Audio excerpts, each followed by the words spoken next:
రోజు పొద్దున్నే తినే ఆహారంలో అన్ని రకాల పోషకాలు ఉండాలి. ముందు రోజు రాత్రి తర్వాత తినే బ్రేక్ఫాస్ట్ ఎనర్జీ బూస్టర్గా శరీరానికి శక్తినిచ్చేలా ఉండాలి.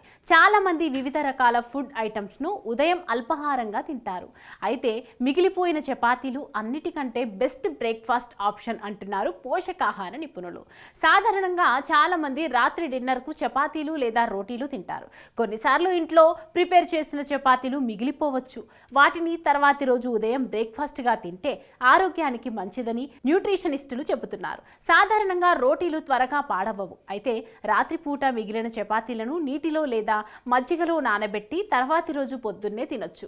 ఈ పద్ధతిలో ఫెర్మెంటేషన్ ప్రాసెస్ ప్రారంభమై హెల్తీ బ్యాక్టీరియా వృద్ధి చెందుతుంది. ఫలితంగా ఆ రోటీలు నేచురల్ ప్రోబయాటిక్ సోర్స్గా మారుతాయి. వీటిని పొద్దున్నే తింటే గట్ హెల్త్ ఇంప్రూవ్ అవుతుంది. రోటీలు సులభంగా అరుగుతాయి.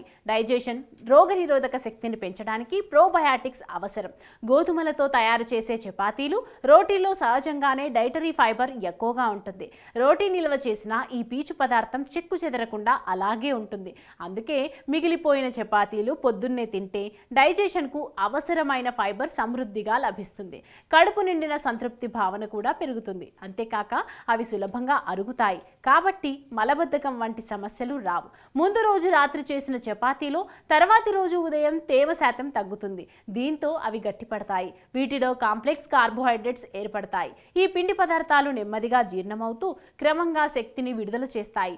వీటి గ్లైసెమిక్ ఇండెక్స్ ఫ్రెష్ చపాతీల కంటే తక్కువగా ఉంటుంది. అంటే రక్త ప్రవాహంలోకి గ్లూకోజ్ నెమ్మదిగా విడుదలవుతుంది. ఫలితంగా రక్తంలో చక్కెర స్థాయిలు బ్యాలెన్స్గా ఉంటాయి. ఇది షుగర్ పేషెంట్స్కు మరీ మంచిది. మిగిలిపోయిన రోటీలు తినడం వల్ల ఫుడ్ వేస్టేజ్ ఉండదు. ఇది ప్రత్యక్షంగా పరోక్షంగా పర్యావరణంపై సానుకూల ప్రభావం చూపుతుంది. బ్రేక్ఫాస్ట్ కోసం మీరు చేసే ఖర్చు కూడా తగ్గుతుంది. ఆధునిక జీవితం, అనారోగ్య సమస్యలు ప్రతి ఒక్కరికి ఏదో ఒక తెలియని సమస్య. చిన్న చిన్న చిట్కాలతో మంచి ఆరోగ్యాన్ని మీ సొంతం చేసుకుందాం అనుకుంటున్నారా? ఇంకెందుకు ఆలస్యం, వెంటనే మా యోయో హెల్త్ ఛానల్ ని సబ్స్క్రైబ్ చేసుకోండి.